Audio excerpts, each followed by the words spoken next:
The monster storm Hurricane Irma, devastating islands in the Caribbean at this hour, on a course to collide with Florida by Friday night. And Irma has company. Tonight, the triple tropical threat barreling in from the Atlantic. I'm Brent Goff in Berlin. This is the day.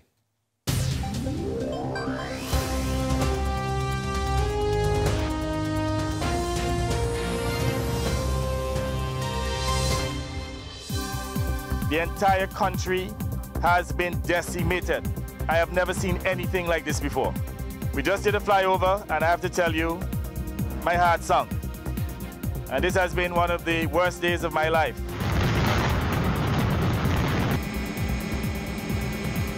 This is serious, and we cannot take chances.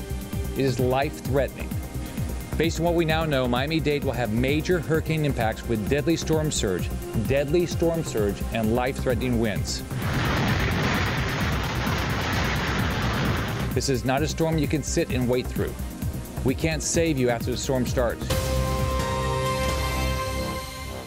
Also on the show, Germany's national election could likely be the target of a cyber attack, but when the ballots are counted, it'll take a simple login for hackers to rig the results. That story is coming up in about 10 minutes. We begin the day with Hurricane Irma and the lives and land that she is claiming. Now, at least 13 people so far have died in the strongest hurricane ever recorded. Now, the islands standing in her way, they are no match for this monster storm. The state of Florida is bracing for an unprecedented impact, along with much of the eastern seaboard of the United States. Now, at this hour, the Category 5 Irma is churning through the Caribbean on a northwest trajectory. Now, tiny islands are being reduced to rubble. The Prime Minister of Barbuda says that the storm hit like a bomb there, leaving 95% of the island uninhabitable. Forecasters say that Irma will hit the U.S. mainland Friday night into Saturday morning. Tens of thousands are evacuating. Florida's governor saying that there will be no rescues once the storm hits.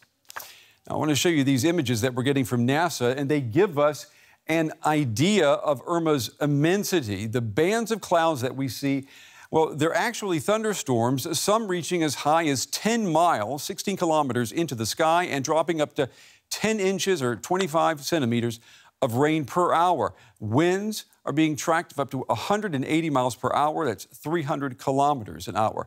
Now, it's far stronger than Hurricane Harvey, which ravaged Texas last week. And if that weren't enough, Irma is not traveling alone. You can see right here, there are two other hurricanes, Katia in the Gulf of Mexico and Jose out over in the Atlantic. A tropical trio like this is rare, but it does happen. In a moment, I'll talk with a meteorologist about Irma and the triple threat. Our first report tonight takes us to the island that Irma completely engulfed, Barbuda. The fiercest storm on record has wrought near total devastation on Barbuda. Almost every home on this tiny island has been damaged or destroyed. We just did a flyover, and I have to tell you, my heart sunk. And this has been one of the worst days of my life. So I know how you must feel as Barbudans. The entire country has been decimated. I have never seen anything like this before. It is a similar picture in neighbouring San Martin. With no electricity and the airport and seaport closed, authorities say the Dutch territory is practically unreachable. But the Netherlands is trying to send help. We have airplanes with food and water for the next 5 days and supplies that will go that way today. So we're doing everything we can to give first day aid and help in supporting the situation. With winds of up to 300 kilometres per hour, Irma is the most powerful hurricane ever recorded in the Atlantic. It's heading to the US and is expected to hit Florida over the weekend. Mandatory evacuations are underway. Every Floridian should take this seriously and be aggressive to protect their family. Possessions can be replaced, your family cannot. This is serious and we cannot take chances. It is life-threatening. This is not a storm you can sit and wait through. As Irma barrels westward on its path of destruction, forecasters warn that it's now being followed by Jose, a tropical storm that has strengthened into a hurricane. The ambassador from Antigua and Barbuda to the United States joins me now. Sir Ronald Sanders is in Washington, D.C. tonight. Ambassador, welcome to the program. Our condolences to you and your country after a horrible devastation. What can you tell us about the situation tonight on the island of Barbuda? Well, before I get into Barbuda, I should tell you that the country is called Antigua and Barbuda. It is two separate islands, and they are divided by 39 miles of the Caribbean Sea. Now, Hurricane Irma hit Barbuda directly. Antigua only had the outer bands of the hurricane. The result of that, and this is what is significant, that distance of 39 miles made the difference between devastation on Barbuda and very little damage on Antigua. So Antigua, which is the main country where the huge population lives and which is the tourist resort, remains open for business. There's nothing wrong with Antigua. Barbuda, however, got the full brunt of the eye. 1,500 people live on that island, and as your reporter said earlier, 95% of the properties on that island have been decimated. So too have been the forestry on the island, and right now it is a very difficult situation for the people who are living there. My government made the decision today to evacuate on a voluntary basis those people on Barbuda who wish to come to Antigua. And the reason for that is that in the wake of Hurricane Irma is another hurricane, which is due to enter the Leeward Islands on Saturday. If that hurricane, which is called Jose, remains on the same track as Hurricane Irma, then it will head for Barbuda again. Now, to avoid those people going through the trauma of that experience once more, we are evacuating them to the island of Antigua. Hopefully, and this is a big hope, Hurricane Jose will go north and avoid Barbuda this time. Ambassador, talk to me, if you would, a little bit about what resources your government has to draw upon to help with the recovery and the rebuilding. Well, you know, this is a very good question. We have no resources upon which to draw, save our own. And we are a small country. Our GDP is only $1 billion a year.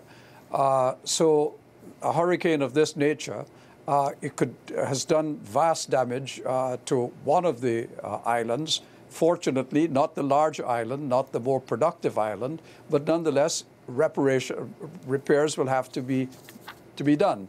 And we estimate those repairs now in the tune of $100 million. But nobody except the government of Venezuela has come forward so far to be helpful to us. And I have to say that the government of Venezuela has offered us a medical team. 20 doctors and nurses are going in today, along with medical equipment of various kinds. And they're leaving 2 planes, 2 military aircraft at our disposal so that we could buy other material that we may need from other neighboring countries. Ambassador Sir Ronald Sanders talking with us tonight from Washington, D.C. Ambassador, thank you very much. We appreciate your time.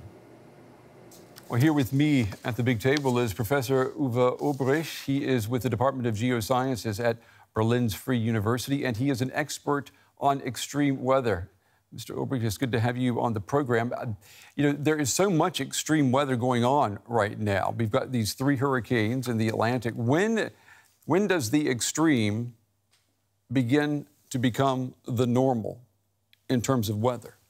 Well, I would say it will not become the normal because it hits different places usually. Now, in this situation, we may have the situation where 2 hurricanes hit the same area, which is even worse. But normally, you would have the extremes hitting at different places, and still then people are not well prepared And so there is and there will remain a risk. How unusual is it to have these three storms, three hurricanes at the same time in the Atlantic? I mean, how often do we see that? Well, we see that in hurricane seasons where there is a very high number. That's part of it is certainly statistics. Part of it also is that the mechanisms producing these hurricanes are favorable for their production. And there's another thing which really surprised me now. Usually when you have a strong hurricane, it mixes the water beneath, and the temperatures of the water where the hurricane went go down. Now, apparently, we are not seeing that as much as I would expect. And why is that? And why is that temperature then not going down? Is that because of climate change? Is that where the connection is? Well, apparently the temperatures are not just high at the surface, but really on a deep layer in the ocean. And this makes that, or this produces, even though there is mixing, high temperatures even after a hurricane. So the next one can draw from the high temperatures again. I want to ask you, what happens if Irma does go ashore straight into Miami Beach in Florida? The eye goes there, and we're looking at a long stretch of beach with high rises, densely populated areas. The people will be gone, but you've got that entire infrastructure with no protection at all from the elements. Have we ever seen this type of catastrophe before? And what does it tell us about the way we're living with the weather? Well, when you talk to people that are organizing insurance, they tell you that this is really the worst situation you can have. And it is always the thing they feared, and they try to find out how large the probability is for such an event. And actually, we did have now recently the cases of Harvey.